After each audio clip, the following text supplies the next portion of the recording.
Bonsoir les filles, j'espère que vous allez bien, j'espère aussi que vous avez bien travaillé. Pour les travailleurs et pour les vacanciers, j'espère que vous avez passé une belle journée. Aujourd'hui, on va faire une offrande. Une offrande, non.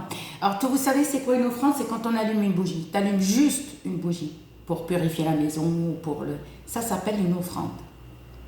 C'est-à-dire que toute magie blanche rituelle, tu allumes une bougie, c'est une offrande. Tu allumes le charbon, c'est une offrande. D'accord? Parce que c'est pas les rituels et la magie blanche, c'est pas nous. Hein. Et non, nous, on est aidés. On est aidés par un esprit.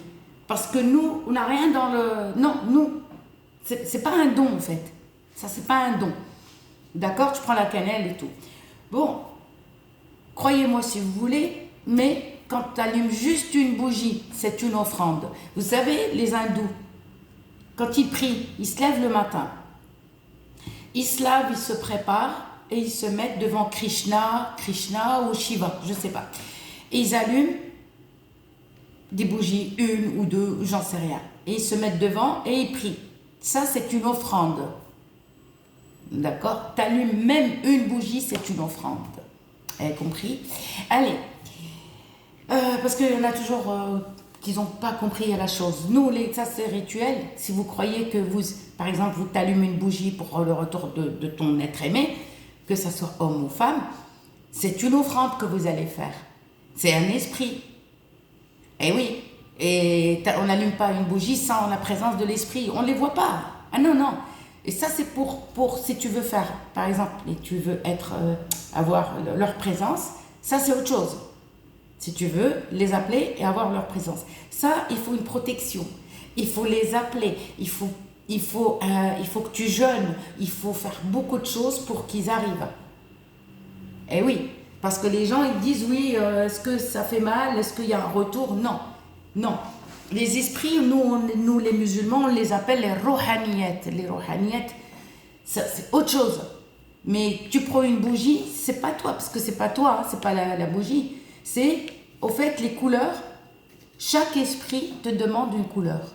Chaque esprit, il y a un esprit, il va te demander une bougie blanche.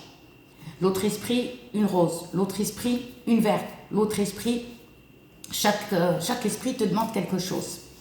D'accord? Et les rituels magie blanche qui sont répétitifs, non.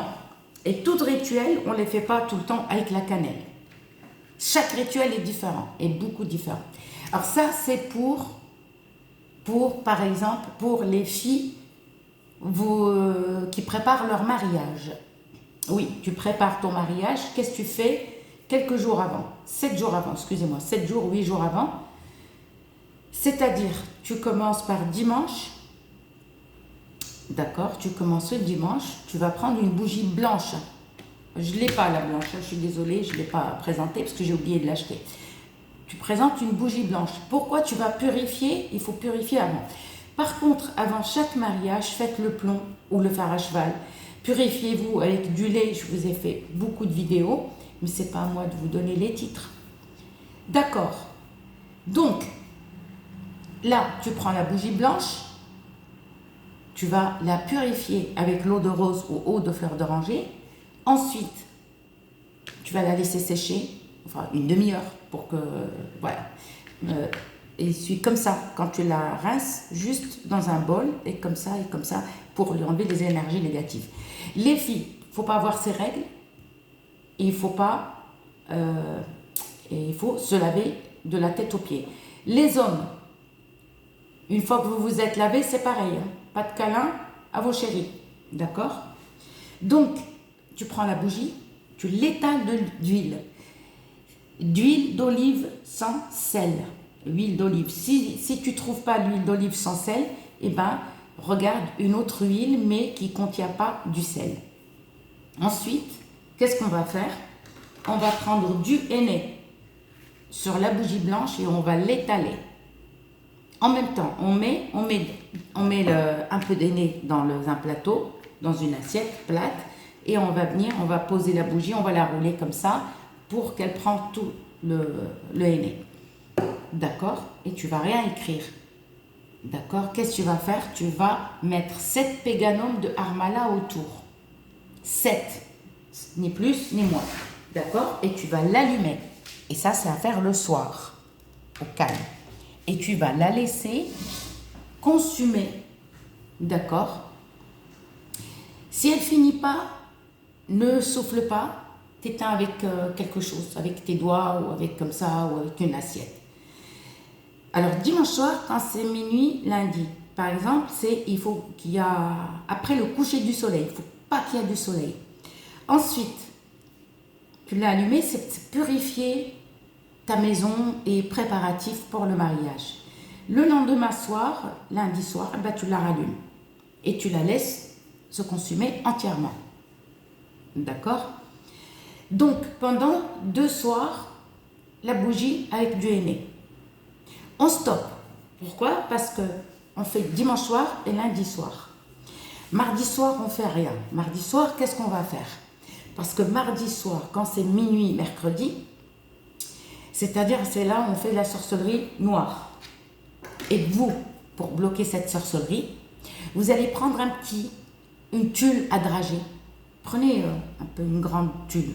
Vous allez mettre les 7 péganums de Harmala que vous avez mis autour. Parce que deuxième soir, vous remettez encore les 7. Vous allez prendre les 7 tulles de Harmala, vous allez mettre dans un tulle à drager que vous allez fermer et ficeler avec un fil blanc ou un fil de laine pur blanc. Qu'est-ce que tu vas faire? Tu vas prendre ça et tu vas le mettre sous ton oreiller. Si tu es quelqu'un qui dort sans oreiller, tu mets sur ta table de chevet. D'accord? Le matin, ça c'est à faire mardi soir pour bloquer la sorcellerie. Mercredi matin, qu'est-ce que tu fais? Après quand tu auras fait ta toilette, tu vas prendre comment on appelle ça? La pierre d'Alain, d'accord? Tu allumes ton gaz. Si tu as une plaque induction, achète les grands briquets, la spéciale pour allumer le gaz. Tu mets un petit morceau de pierre d'Alain dans une cuillère à soupe et tu allumes. Et tu laisses chauffer. Si tu as du charbon, allume ton charbon et mets la pierre d'Alain. Pour bloquer le mauvais œil, comme ça tu fais un retour. Et ensuite, les 7 péganums de Harmala, tu les laisses sous ton lit, sous ton oreiller ou sur ta table de chevet. Ok? Ça c'est pour les personnes qui préparent leur mariage. Hein. C'est pas pour les couples qui, même ceux qui dorment ensemble, c'est pas grave. Mais si vous avez peur qu'on voit il faut que les péganums d'Harmala soient cachés, même si vous êtes en couple, vous vivez encore sous le même, vous vivez sur le même toit et vous voulez pas, il faut pas que votre cher aimé, que je parle homme et femme, hein, alors vous mettez ça dans le tiroir de la table de chevet et dormez. Mais le mieux c'est sous l'oreiller,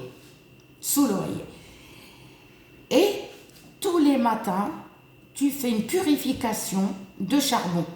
C'est-à-dire, on allume une offrande. Non, tu as ton charbon, parce que nous, les musulmans, on fonctionne comme ça. On ne parle pas avec les morts, hein, ça n'existe pas, ça. Le mort, tu crois. Moi, j'ai jamais parlé, hein. J'ai jamais parlé avec ma grand-mère, c'est des conneries. Tu allumes le charbon tous les matins ou tous les soirs. Soit le matin, soit le soir. Dès que tu as le temps, et tu mets un peu d'encens d'oliban. Et tu laisses parfumer. D'accord? Et le dernier jour avant le mariage, fais-le, allume le charbon et laisse parfumer. Et le matin, tu te prépares, ça y est, l'après-midi c'est le mariage, lève-toi de bonne heure et allume ton charbon. Tu n'auras plus besoin de bougies, juste le charbon et un encens d'oliban. Un encens d'oliban, c'est un petit caillou, c'est largement suffisant. Mais n'oubliez pas de porter avec vous un petit morceau de pierre d'Alain dans votre sac. Mais pas brûlé, celui qui est brûlé, ça y est, tu l'as brûlé, tu as éclaté le mauvais œil, pardon, tu le jettes. Et portez avec vous le péganum d'Harmala. N'oubliez pas, le jour du mariage, cachez le péganum d'Harmala. Le soir, la nuit de noces, eh ben, tu retires discrètement ça et tu le caches. L'homme le fait et la femme le fait. À bientôt.